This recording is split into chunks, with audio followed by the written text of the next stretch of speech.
Hey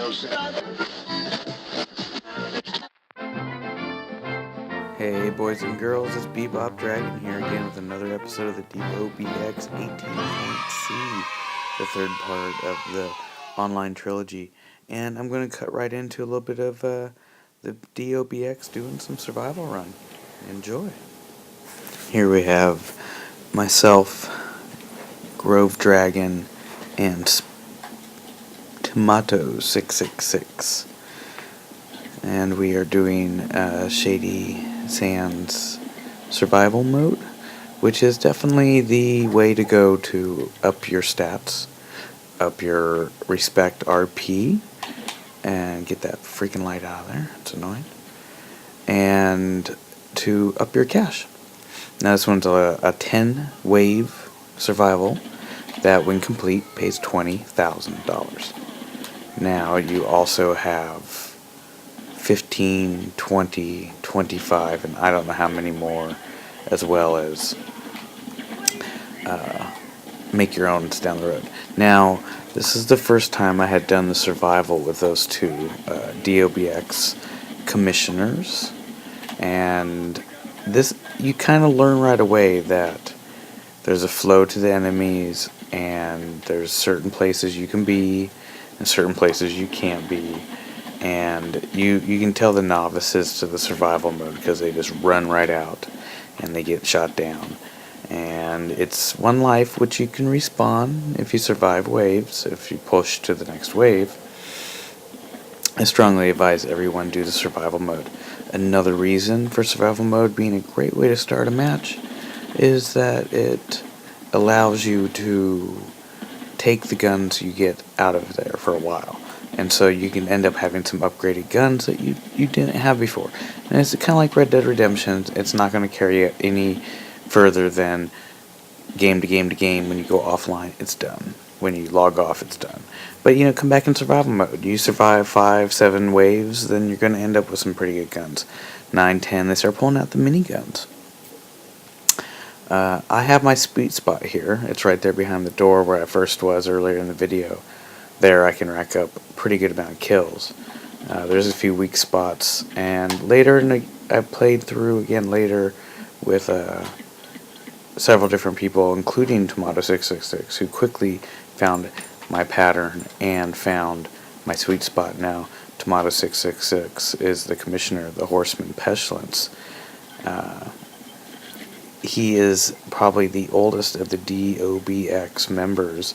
In truth, me and him were gaming long before online was even an option, and we were doing San Andreas 2-player mode, and wrestling games and other games, and of course 2-player controller games, PlayStation 1, PlayStation 2, PlayStation 3 wasn't even out yet. Yes, I am almost 40. Almost. Like 4 or 5 years away. So do the survival modes. They are the way to go. Not to mention, it's not human versus human, so you don't get that frustration sometimes of that. You meet new crewmates, you meet new friends, you meet, skilled players. Find your niche. Find that protective spot. If you die, watch the survivors. Learn from them. There's a few really good spots, and there's definitely a garage that is the go-to spot on this one. Now, each one of these survivals I could do a video an hour long on. I'm actually kind of lucky this wasn't a full 10-wave run, and we died. I think it's 7 waves, because it would have just been too long. I'm hoping this will actually be long enough video to get on without having to edit it. It's just pushing the limit right now for and headshot, myself. headshot. That is Sithis from Skyrim. That is my Daedric artifact of modern day age. My new AK-47 with the silencer and the 60 mag. That is just a beautiful gun. And of course it will be outdated eventually, and I will get newer assault rifles. But for right now, it is the only assault rifle for me. And I really Even on this one, I think I tend to use it because of the 60 round banana mag. That allows me to, even though other guns can fire faster and have a little more damage, I have to reload so often because they're just picked up off the dead NPCs assaulting me. And of course, anyone who's played these knows that in the later waves, helicopters, cars, all kinds of brouhaha come. Strong advice: take out the ground troops, try to find cover from the chopper, wait till you kill all the humans. There is an end. That is a nice thing. I mean, the waves keep coming, but they end, and the waves end. So there's always a little light at the end of the tunnel.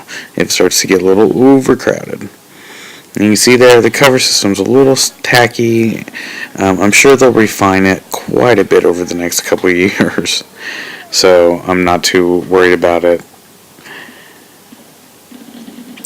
Yeah, and there was a lot of things we were going to talk about in the last part of this episode, but I managed to get some really good footage here of us playing tonight and decided to squeeze that into the last one instead, because the first two had been just still shots. I will have the new computer system hooked up as soon as I get the HDMI splitter. If you guys want to help out by emailing me any good links for cheap, good HDMI cords or HDMI splitters, you can put them into the comments below the video and I'll check them out, or you can just ship me one to my place here in Oakland, California. I would not be against it. Anywho, future videos 19, 20 through 25 will have a lot more video, both old school here like this, recorded through the iPad, and then also quite a bit more through the computer. And we're going to be talking just more tips, tricks, and tactics, and kind of covering some of the horrible videos typical gamers putting out now. Now that it's moved to online, his videos have really become what they always were, just reading books and magazines and websites off. But worse, the online, he's just showing one way to spam money over and another and another. And literally his new one today was just reading the newswire word for word off.